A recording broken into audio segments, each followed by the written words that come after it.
My husband slapped me when I told him I was pregnant. Evan and I had been trying to have a baby for 2 years. We've had 2 years of negative tests and wondering if something was wrong with me. Then last month, I missed my period. Then I took 5 tests in one sitting because I couldn't believe the first 4. When those 2 pink lines finally appeared, I sat on the bathroom floor and cried until my sister Carrie talked me down through the phone. She told me I needed to tell everyone and make it special. Don't just blurt it out over dinner. Throw a party, invite everyone who matters, turn this into a memory we'd tell our kid about someday. So that's exactly what I did. 7 weeks later, my house was packed with everyone I loved. My parents stood by the appetizer table. Carrie kept shooting me excited glances from across the room. Evan's parents had flown in from Arizona, and his younger brother Jeff had shown up early to help me set chairs and arrange the gift table. Evan worked the crowd like he always did, shaking hands and making people laugh, being the charming husband I'd fallen for 6 years ago. I watched him from the kitchen doorway and felt my heart swell. Tonight, I was going to make him the happiest man alive. I grabbed a fork, tapped it against my wine glass, and the room slowly went quiet. 40 faces turned toward me. My mom was already tearing up, and she didn't even know yet. Evan made his way through the crowd and stood beside me, his arm wrapping around my waist. He looked at me with warm, curious eyes, completely clueless as to what I was about to say. "Thank you all for coming," I said, my voice shaking a little. "I know some of you traveled really far, and I promise it's worth it." I looked up at Evan and smiled. "We're having a baby. I'm pregnant." The room exploded. My mom screamed. My dad started clapping so hard I thought he'd hurt his hands. Carrie was jumping up and down yelling, "I knew it," even though she actually did know. Everyone was hugging and crying, and the energy in that room felt like pure love. I turned to Evan, expecting him to lift me up or spin me around or do something romantic. Instead, he was frozen. His arm had dropped from my waist. His face had gone completely white. "Evan?" I reached for him. "Baby, aren't you excited? We're finally going to be parents." And that's when it came. The slap to my face that hit so hard I crashed backward into the gift table. The pain was instant and blinding, like someone had taken a hot skillet and pressed it flat against my skin. The music kept playing for 3 more seconds before someone killed it, and then there was nothing. Just silence. Just the ringing in my ear where his hand had landed. I looked up at my husband from the floor and didn't recognize the man standing over me. His face was twisted into something ugly, his chest heaving, his hands clenched into fists at his sides. "You cheating whore!" he yelled. "You really thought you could pass off someone else's baby as mine?" I couldn't speak. My cheek was on fire and my brain couldn't process what was happening. "Evan, what are you talking about?" I finally managed. "I've never cheated on you. I would never do that to you." He laughed and it sounded like something breaking. "Stop lying." He was screaming now, veins bulging in his neck, spit flying from his mouth. "You can't be pregnant with my baby Marina. I had a vasectomy 4 years ago before we even got married. I can't have babies." The words hit me harder than his hand did. A vasectomy. 4 years ago. He'd been letting me cry over negative tests for 2 years, knowing the whole time it was impossible. "So whose is it?" he continued, his voice getting louder. "Who have you been sleeping with behind my back? How long has this been going on?" The room was still dead silent. My mother had her hand over her mouth, tears streaming down her face. My father looked like he wanted to end someone but couldn't make his legs move. And then someone was kneeling beside me, warm hands on my shoulders, helping me sit up, brushing glass away from my dress. I looked and it was Jeff, his face pale with shock as he stared at his brother like he was seeing a monster. "What the hell is wrong with you?" Jeff said, his voice shaking with anger. "You just hit your pregnant wife in front of everyone." He helped me to my feet and positioned himself between me and Evan like a shield. Evan was pacing back and forth like a caged animal, running his hands through his hair. 2 years I let you make me feel guilty for not giving you a baby. And this whole time you were spreading your legs for someone else?" He turned to the room, arms wide, like he was inviting everyone to see what I really was. Look at her. Look at her standing there pretending to be confused. She knows exactly what she did. She knows exactly whose baby that is. So there I was, face-stinging entire family watching accused of cheating by my own husband. And the worst part? Evan had proof. A vasectomy I never knew about. In his mind, this pregnancy was impossible unless I slept with someone else. I demanded a paternity test. It would take a week to come back. 7 days until I could prove I was innocent. But I didn't know that those 7 days would be the worst of my life. Because while I waited for science to save me, everyone I loved was about to turn on me. Everyone left the party without saying goodbye. They just grabbed their coats and filed out one by one, eyes down, mouths shut. My parents were the last to go. My father hugged me so tight it hurt and whispered, "I'll kill him if you want me to." But I shook my head because I still believed this was a misunderstanding. When the door finally closed, I turned around and Evan was already walking toward our bedroom. "Evan," I said. My voice came out smaller than I wanted it to. "Please just listen to me. I don't know how to explain this, but I haven't been with anyone else. You're the only man I've been with in 6 years. There has to be another explanation." He laughed, but there was no humor in it. Just this cold, empty sound that made me feel sick. Another explanation? For how you got pregnant by a man who can't make babies? He took a step toward me. I flinched. I actually flinched away from my own husband, and I watched that register on his face. For half a second, something flickered in his eyes. Guilt, maybe. Or recognition of what he'd done. But then it was gone, replaced by that hard, angry mask. I'd love to hear it, Marina. Really. Enlighten me. I had nothing. No explanation. No defense except my own word, which clearly meant nothing to him anymore. Then let's do a paternity test, I said. Let's prove it scientifically. Because when that test comes back showing you're the father, you're going to have to live with how you treated me tonight. You're going to have to look me in the eyes knowing you hit me and called me those things and humiliated me in front of everyone I love. Something changed in his expression. Doubt, maybe. Or fear. He was quiet for a long moment, and I let the silence stretch because I needed him to feel the weight of what he'd done. Fine, he finally said. First thing tomorrow. We sat in the clinic waiting room like two strangers sharing a bus stop. Evan sat 4 chairs away from me with his arms crossed and his jaw clenched so tight I could see the muscles jumping under his skin. Every few minutes he'd glance at me and then look away like even the sight of me made him sick. I wanted to scream at him. I wanted to grab his face and force him to look at me, really look at me, and see that I was telling the truth. But I just sat there with my hands folded in my lap, staring at the wall, trying not to cry in public. The nurse called my name first, and I went alone because Evan refused to be in the same room while they drew my blood. Afterwards, she told me I'd have to wait 7 to 10 business days. I sighed heavily. That meant 7 to 10 days of this hell. I nodded and thanked her and walked back to the waiting room on legs that didn't feel like mine. The texts from his family started on day 2. His mother went first. I always knew you were a whore. Now my whole family knows it too. His sister followed an hour later. You disgust me. I hope you lose that baby. His aunt sent a paragraph about how she'd warned Evan not to marry me, how she'd seen the trash in me from day 1, how I'd fooled everyone with my nice girl act, but now the mask was off. His cousin sent a photo of me from the party, mid-fall, with the caption, "Cheaters always get what they deserve." I sat on my bed reading message after message until my phone screen blurred from tears. These people had hugged me at holidays. They'd sent me birthday cards. They'd told me I was part of the family. Now they were calling me names I'd never been called in my life, and wishing harm on my unborn child. I turned off my phone because I couldn't take anymore. Carrie came over that afternoon and found me still in bed. She climbed in next to me like we were kids again and held me while I cried. "You need to leave him," she said softly. "He hit you, Marina. In front of witnesses. You could press charges. You could take him for everything." My mother called that night saying the same thing. So did my father. So did everyone in my family who reached out. Leave him, sue him, make him pay. But I couldn't. Not yet. Because the test would prove I was innocent and then everything would go back to normal. It had to. I lay awake that night with my hand on my stomach, trying to feel something. Some connection to the life growing inside me. But all I felt was doubt. What if Evan was right? What if the vasectomy made it impossible? What if somehow, some way, something had happened that I couldn't remember? The thought made me sick, but I couldn't stop it from creeping in. I went through every night of the past 3 months in my head. Every time Evan and I had been together. Every moment I'd been alone. Nothing made sense. I knew I hadn't cheated. I knew it in my bones. But if Evan really couldn't have children, then whose baby was this? On day 4, Jeff knocked on my door holding a bag of takeout. "Figured you weren't eating," he said. His voice was gentle and his eyes were soft with concern. I hadn't showered in 2 days. I was wearing the same sweatpants I'd slept in, and my hair was tangled into a mess on top of my head. I looked like a mess. But Jeff didn't seem to notice or care. He just stood there on my porch waiting patiently for me to let him in. And I did. We sat at the kitchen table and Jeff unpacked containers of lo mein and fried rice and orange chicken. He didn't ask me what happened. He didn't ask me to explain myself or defend myself or prove anything. He just handed me a fork and said, "Eat something, please." So I did. Small bites at first because I had zero appetite. But the food was warm and the company was warmer, and slowly I started to feel almost human again. Jeff talked about stupid things. A movie he'd seen last week. A coworker who kept microwaving fish in the office and stinking up the whole place. His neighbor's dog that barked at 3 in the morning every single night. He filled the silence with easy conversation that didn't require anything from me except to listen. And when I finally started crying, which I knew I would, he didn't panic or pull away. He just moved his chair closer and put his arm around my shoulders and let me fall apart. "I didn't do anything wrong," I said between sobs. "I know you probably think I did, but I swear, Jeff, I have never been with anyone except your brother. I don't know how this happened. I don't understand any of this." He rubbed slow circles on my back and shook his head. "I believe you," he said quietly. "I don't know what's going on, but I know you're not that kind of person. Anyone who spent 5 minutes with you knows that." I cried harder because after 4 days of being treated like a criminal, someone finally saw me.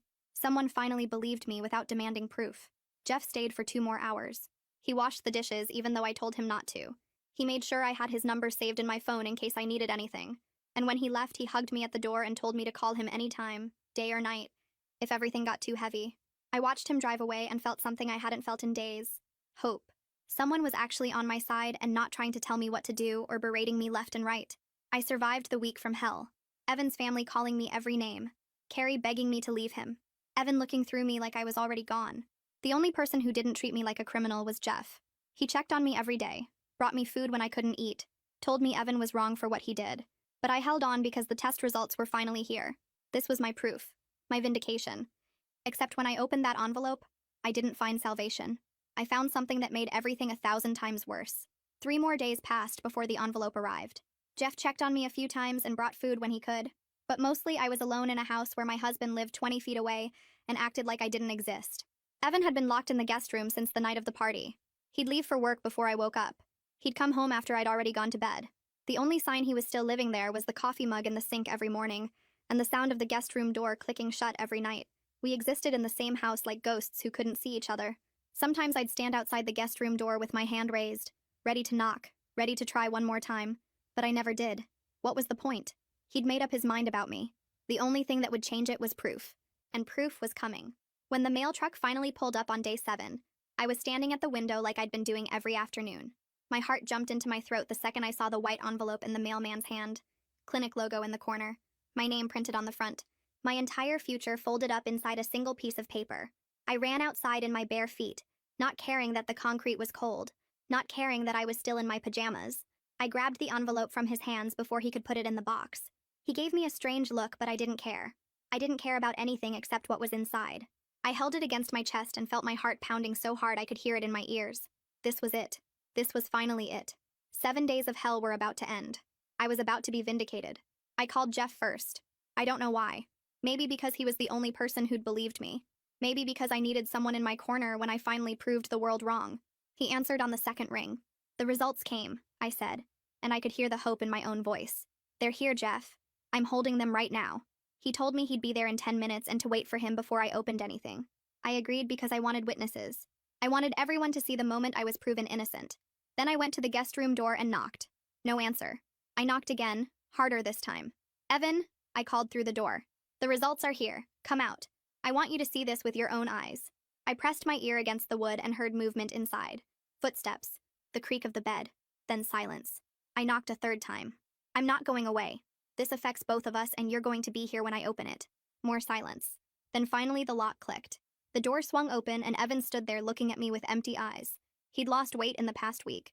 His face was pale and there were dark circles under his eyes like he hadn't been sleeping either. For half a second I felt sorry for him.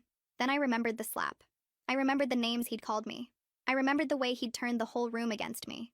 The sympathy disappeared. He didn't say a word. He just walked past me toward the kitchen and sat down at the table with his arms crossed, waiting. I followed him and placed the envelope in the center of the table between us. Neither of us touched it. We just stared at it like it might explode. Jeff arrived 5 minutes later. I heard his car pull into the driveway and went to let him in. He looked nervous, which surprised me. His eyes kept darting to the envelope on the table and then back to my face. You okay? He asked quietly. I nodded because I was more than okay. I was ready. I was finally going to prove that I hadn't done anything wrong. He followed me into the kitchen and froze when he saw Evan sitting there. The two brothers looked at each other for a long moment. Something passed between them that I couldn't read. Then Jeff pulled out a chair and sat down, positioning himself closer to me than to Evan. You haven't opened it yet, Jeff said, stating the obvious. I shook my head. I wanted witnesses. I wanted both of you to watch me open it so no one can say I tampered with anything. So no one can claim I switched the results or forged something or whatever other accusation might come next. I looked directly at Evan when I said that last part. He didn't react. Just sat there with his arms crossed and his jaw tight, staring at the envelope like he was trying to set it on fire with his eyes. Jeff reached across the table and put his hand over mine. His palm was warm against my cold fingers.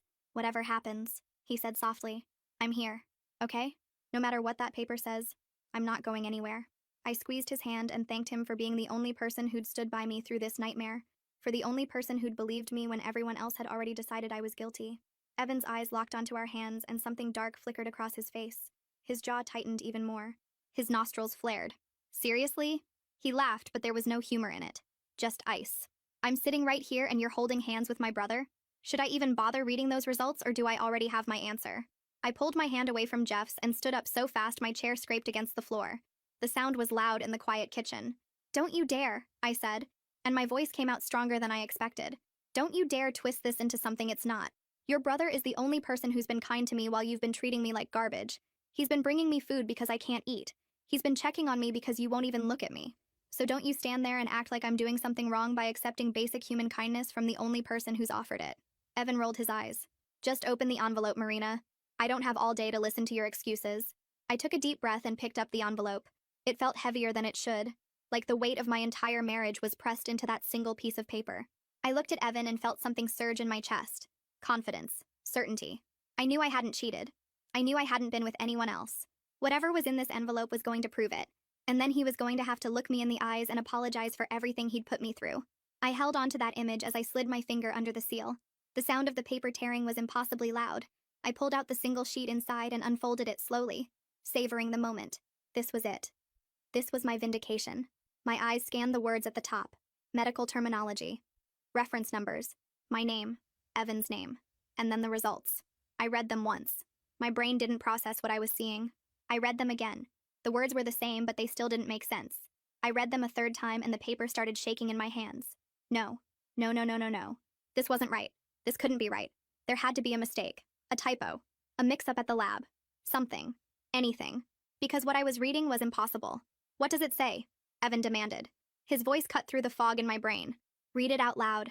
I want to hear you say it. I opened my mouth, but nothing came out. My throat had closed up. My lungs had stopped working. The room was tilting sideways, and I had to grab the edge of the table to keep from falling over. Marina, Jeff said, and his voice sounded like it was coming from underwater. Far away. Muffled. What does it say? I looked up at my husband. At the man I'd loved for 6 years. At the man I'd built a life with. At the man who was waiting for me to confirm everything he already believed about me. Tears were streaming down my face, and I couldn't stop them. It says you're not the father. The words hung in the air between us. Heavy. Final. Devastating. Evan's expression didn't change. Not even a flicker of surprise. He just sat there with his arms crossed like he'd been expecting this all along. Like he'd known from the beginning that I was exactly what he accused me of being. And there it is, he said slowly. His voice was calm now. Almost peaceful. Like a storm that had finally passed. The proof. You've been cheating on me this whole time and now you can't hide it anymore. He stood up slowly and put both hands on the table, leaning toward me until I could see every line of anger on his face. So who is it? Huh? Who's the lucky guy? Someone from work? Some random guy you met at a bar? An ex-boyfriend you never really got over? He was getting louder with each question. Tell me, Marina. I deserve to know whose baby you're carrying in my house. Whose baby you tried to trick me into raising as my own. I don't know. I sobbed. The words came out broken and desperate. I don't understand. I haven't been with anyone else, Evan. I swear on my life I haven't been with anyone else. There has to be a mistake. The lab made an error. We need to take another test. We need to... He slammed his fist on the table so hard the envelope jumped and my whole body flinched. The test isn't wrong, he was screaming now. Full volume. Veins bulging in his neck just like the night of the party. Science doesn't lie, Marina. DNA doesn't lie. The only liar in this room is you. He pointed his finger in my face and I could see his hand shaking with rage. You've been lying to me for months, maybe years. And now you're standing there crying like you're the victim? Like I'm the bad guy for being angry that my wife got pregnant by another man? I didn't do this, I screamed back at him. Something inside me broke. All the fear and confusion and desperation came pouring out as rage.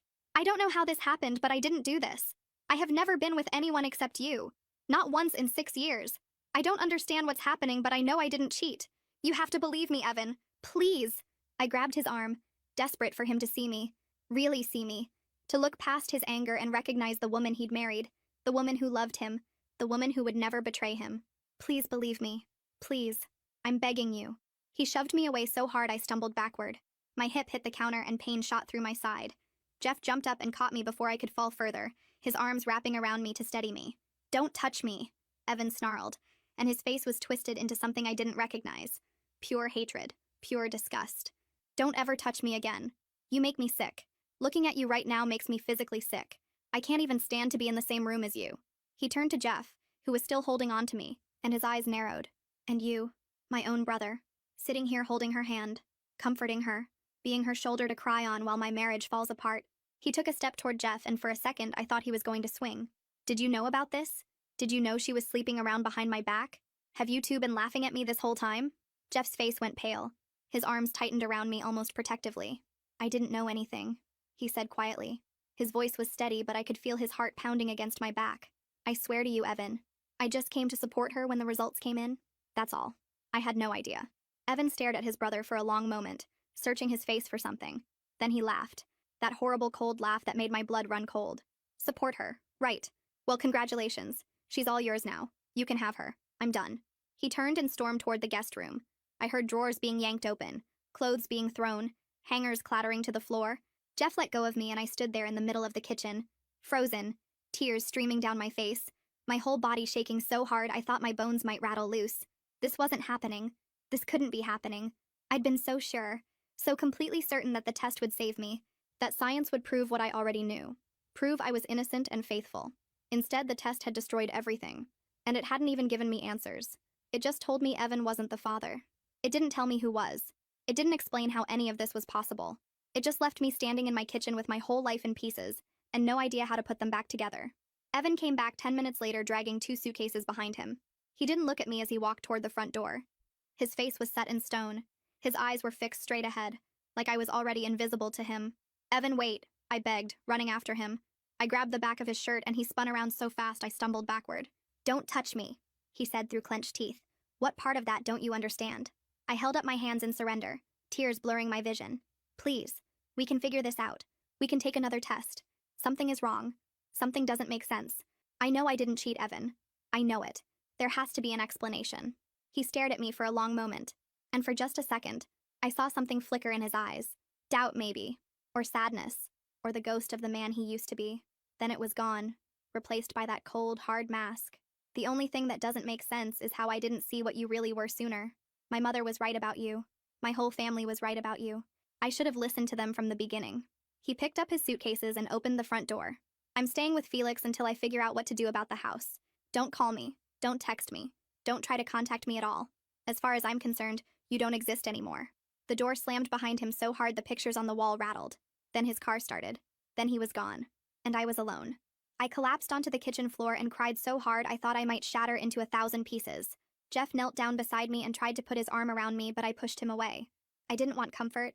I didn't want kindness. I wanted answers. Because I knew I hadn't cheated. I knew I hadn't been with anyone else. I had never let another man touch me in 6 years of marriage. So how was this possible? How was I carrying a baby that wasn't my husband's? I stared at those results knowing how guilty this looked. Evan was gone. He wouldn't even let me explain. He had already decided I was a cheater and a liar. But I still had no idea how this happened. I didn't know that Carrie was about to ask me a question that would change everything. A question I should have asked myself weeks ago. I called Carrie before the sun came up. She answered on the first ring like she'd been waiting by the phone all night. The results came back, I said. My voice was raw from crying. Evan's not the father. She was at my door within the hour. I let her in and handed her the paper without saying anything. She read it twice, her face getting paler each time. Then she set it down on the kitchen table and looked at me with an expression I couldn't read. Sit down, she said. We need to talk through this. I sat across from her at the table. The same table where Evan had slammed his fist. The same spot where Jeff had held my hand. The exact place where my entire life had fallen apart less than 12 hours ago. Carrie pushed the results aside and folded her hands in front of her. I need you to walk me through everything. Not the party. Before that. When do you think you conceived? I stared at her. What does that matter? The test says Evan isn't the father. That's the only thing that matters. Just answer the question, Marina. When do you think it happened? I tried to focus. My brain felt like it was full of static. I don't know exactly. Evan and I were together a lot during that window. We had a whole system. Ovulation tracking, temperature charts, scheduled nights. It could have been any of those times. Carrie shook her head. You're about 11 weeks along. That means conception happened roughly 9 weeks ago. Maybe 10. She leaned forward. Think harder. Is there any night during that time that stands out? Anything that felt different or strange? I closed my eyes and tried to go back. All those nights of trying so hard blurred together. The same routine, the same hope, the same disappointment month after month until the one test that finally came back positive. But then something floated up from the back of my mind. A night I hadn't thought about since it happened. A night that was different from all the others. There was one night, I said slowly. My eyes were still closed, reaching for details I'd never bothered to examine before. About 9 or 10 weeks ago, I woke up because Evan was shaking me, gently. Then I felt him kissing my neck. I paused, remembering. I asked if he was in the mood and he just hummed, like a yes. And I remember wanting a baby so badly I went along with it. Carrie's voice was steady. What else do you remember? I tried to pull more from the fog. It was completely dark. We have blackout curtains because Evan's a light sleeper. I couldn't see anything, not even an outline. I paused. Something was shifting in my chest. Something uncomfortable. He never actually said anything. Not one word the whole time. Usually Evan would whisper to me, tell me he loved me, ask if I was okay. But that night it was just the hum. And when it was over, he just rolled away and went to sleep. Or I thought he did. I was so tired I passed out again right after. Carrie was quiet for a long moment. I opened my eyes and found her staring at me with an expression that made me dizzy. When she spoke again, her voice was careful, gentle, like she was trying not to break something fragile. Marina, I need you to really think about what I'm about to ask you. I felt my whole body tense. Okay. She reached across the table and took my hands. Her fingers were cold. That night, the darkness, the silence, the way he didn't speak, just hummed. She squeezed my hands. Are you absolutely certain it was Evan? I yanked my hands back like she'd burned me. What kind of question is that? Of course it was Evan. I was in my own bed, in my own house. Who else would it have been? But even as the words came out, something cold started crawling up my spine. Carrie didn't look away. You said it was pitch black. You said he never spoke. Not one word. Just a hum that could have come from anyone. She paused. How do you know it was him? Because it had to be him, I said. But my voice was shaking. He was there when I woke up in the morning. Nobody else could have gotten into our house. What you're suggesting is insane, Carrie. Completely insane. Carrie's face was pale, but her voice stayed steady. I'm not suggesting anything. I'm asking you to consider something. A possibility that would explain why you're pregnant with a baby that isn't Evan's, even though you swear you never cheated. I stood up so fast my chair crashed backward onto the floor. I needed to move. I needed to get away from this conversation. I needed my sister to stop saying things that were making the walls close in around me. No, I said. I was backing away from the table. That's not possible. I would have known. I would have felt that something was wrong. I would have, but would I have? The room was completely dark. Not a single word was spoken. Just that one low hum. His hands didn't touch me the way Evans usually did. Rougher. More urgent. Less careful with me. I had told myself it was because he was half asleep. Exhaustion made people different. Sometimes intimacy didn't have to be gentle to still be love. What if it wasn't love at all? What if it wasn't Evan? Oh God, I whispered. My back hit the kitchen counter and I grabbed it to keep myself upright. Carrie. Oh my God. She was out of her chair instantly, crossing the room to catch me as my legs gave out. Her arms wrapped around me and held me up while my whole body started to shake. Breathe, she said into my hair. Just breathe. We don't know anything for sure yet. This is just a possibility. We need to think about this clearly. But I couldn't think clearly. I couldn't think at all. If Carrie was right, then an intruder had come into my home while I was sleeping. A stranger had climbed into my bed in the dark. My body had been used while I thought it was my husband. And I had gone along with it eagerly, wanting a baby so badly that I never questioned the silence. Never wondered why the darkness felt different. Never stopped to make sure the man touching me was actually my husband. Who? I choked out. The word barely made it past my throat. Who would do something like that? Who has access to our house in the middle of the night? Carrie went very still. Her arms tightened around me. And then she said something that made my blood turn to ice. Who has a key to your house, Marina? The answer hit me like a truck. The only person who had one was Jeff. Jeff had a key. Evan gave him one 2 years ago when we went on vacation and needed someone to water the plants. We never asked for it back. My mind started racing through everything from the past week. His kindness when everyone else turned on me. His certainty that I hadn't cheated. Showing up at my door without being called. Sitting too close on the couch. Touching my knee. Telling me maybe my marriage falling apart was for the best. Being there when I opened the results. Holding my hand while I read the words that destroyed my life. No, I said. But even as I said it, pieces were clicking into place. Horrible pieces. Pieces I didn't want to see. Not Jeff. He wouldn't. He's Evan's brother. He's been helping me. He's been... I trailed off. Helpful. Attentive. Always there. Never surprised by anything that happened. Like he already knew how it would end. Carrie pulled back and looked me in the eyes. We need to find out for sure. Another test. One that compares your baby's DNA to Jeff's. My hands were shaking so hard I could barely stand. And if it's him? If the test comes back positive? What do I do then, Carrie? What do I do if Evan's own brother did this to me? It wasn't Evan that night. The realization hit me so hard I couldn't breathe. Someone came into my bedroom in the dark, got into my bed, and I never knew. I thought I was trying to make a baby with my husband. I was being used by Jeff. Every visit, every kind word, every time he told me Evan didn't deserve me. He knew. He knew the whole time. Now I had to make Evan believe me. He wouldn't answer his phone. He thought I was still the villain, but I knew where he was staying. and I wasn't going to let him hide from the truth anymore. Carrie didn't have an answer. Neither did I. But I knew one thing for certain. Evan needed to hear this. He needed to know what his brother might have done. I grabbed my phone and called him. Straight to voicemail. I called again. Same thing. 5 more times I tried. Each call going nowhere. Each ring making me more desperate. He'd blocked me. Or he was ignoring me. Either way, I wasn't getting through. He's staying with Felix, I told Carrie. I know where that is. I'm going over there. She tried to stop me.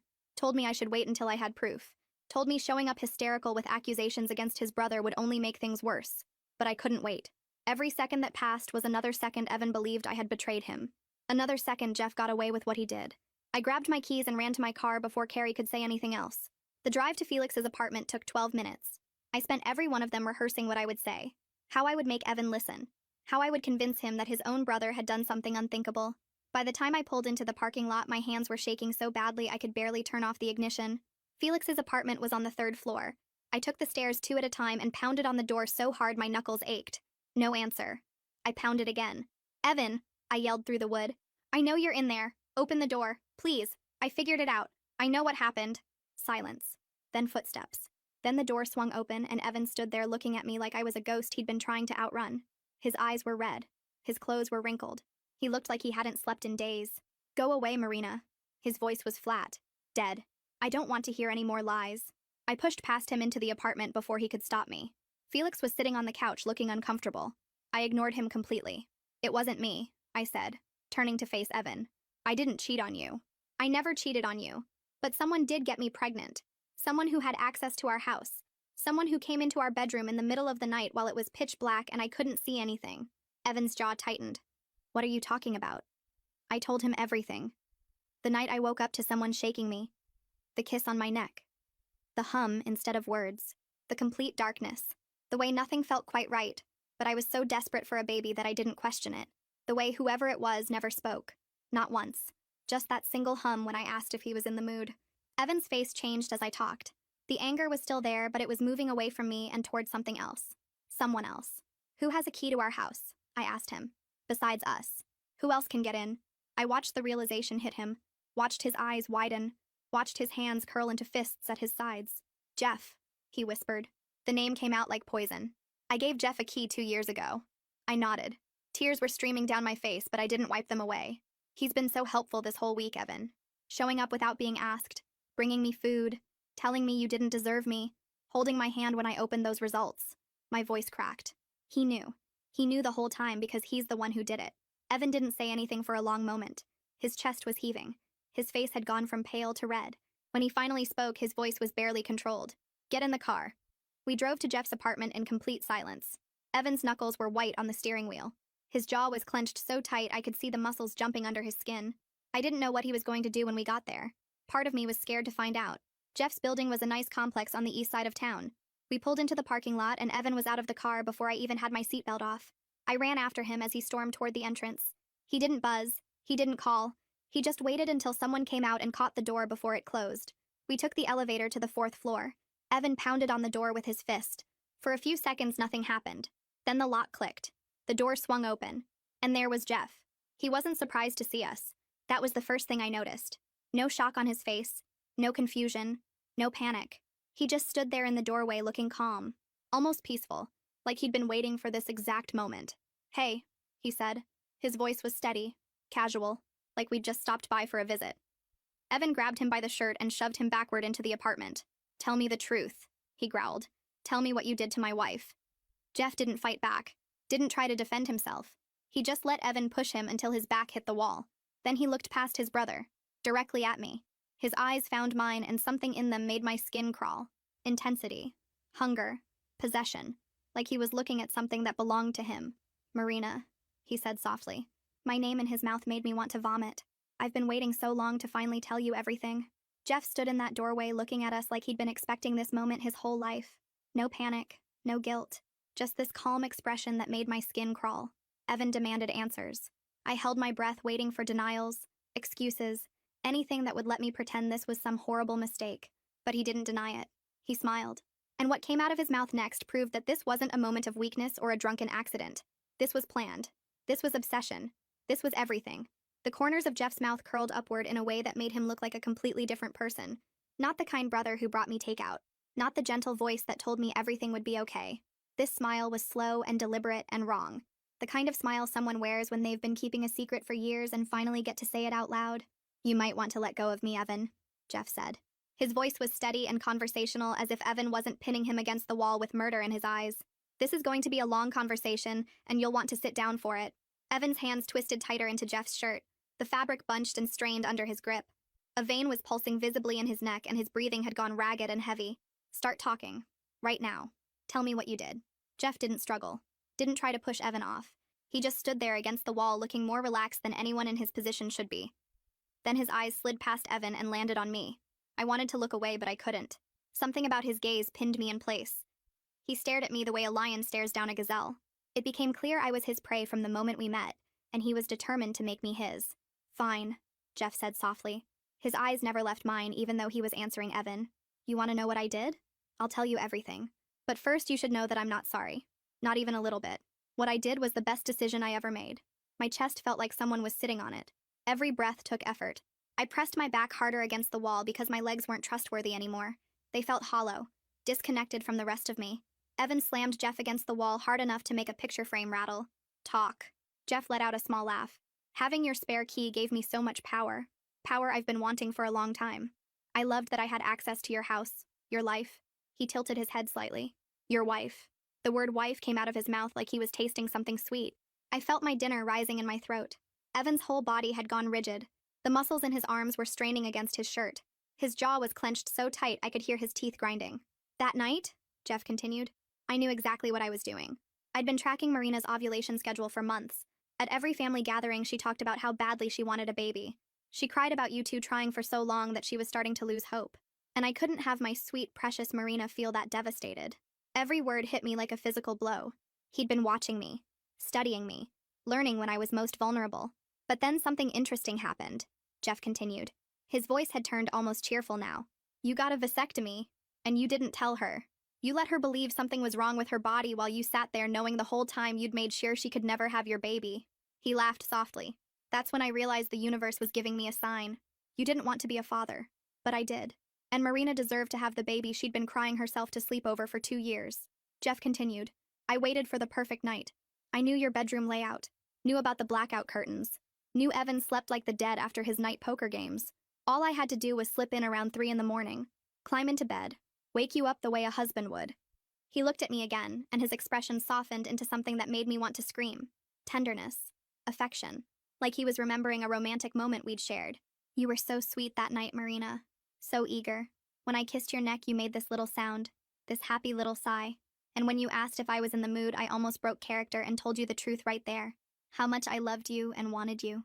He smiled happily at that while tears poured down my face. I couldn't do anything except stand there and listen to him describe the worst thing that had ever happened to me. "But I stayed quiet," Jeff continued. "Just hummed a yes, and let you believe what you wanted to believe. And afterwards, when you curled up against me in the dark, I laid there for almost an hour just holding you, listening to you breathe, feeling your heartbeat against my chest. It was the happiest I'd ever been." Evan released one hand from Jeff's shirt and pulled it back into a fist. His knuckles were white. His arm was shaking with the effort of not swinging. "You sick piece of garbage," Evan spat. Each word came out through gritted teeth. "You violated my wife. In my house. In my bed."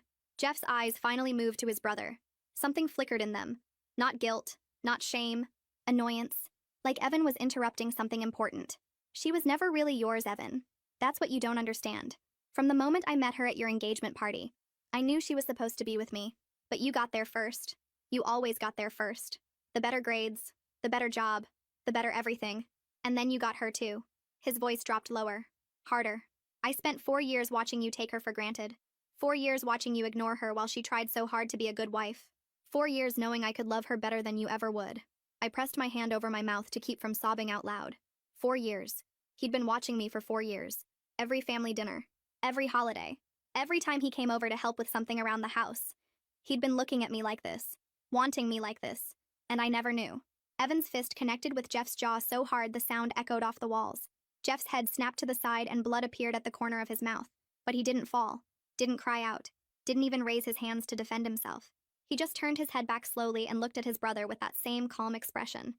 Then he laughed, blood on his teeth and joy in his eyes. That felt good, didn't it? Jeff said. Hit me again if you want. Break my nose. Knock out my teeth. None of it changes anything. I did what I did and I don't regret a single second of it. He spit blood onto the floor. That baby Marina is carrying? That's my baby. My child. The only family I've ever made for myself. And you can hate me all you want, but you can't undo that. You can't take that away from me. I slid down the wall until I was sitting on the floor.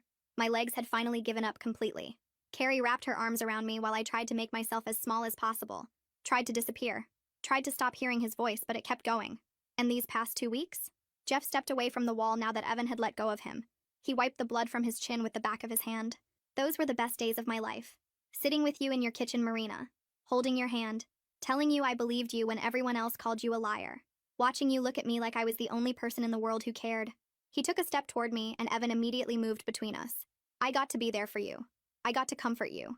I got to be the man you needed while your husband treated you like garbage. Every tear you cried on my shoulder was proof that I was right. You should have been with me from the beginning. I was shaking so hard my teeth were chattering. Every moment from the past 2 weeks was replaying in my head, but it all looked different now. His arm around me on the couch. His hand on my knee. The way he always sat too close. The way he looked at me when he thought I wasn't paying attention.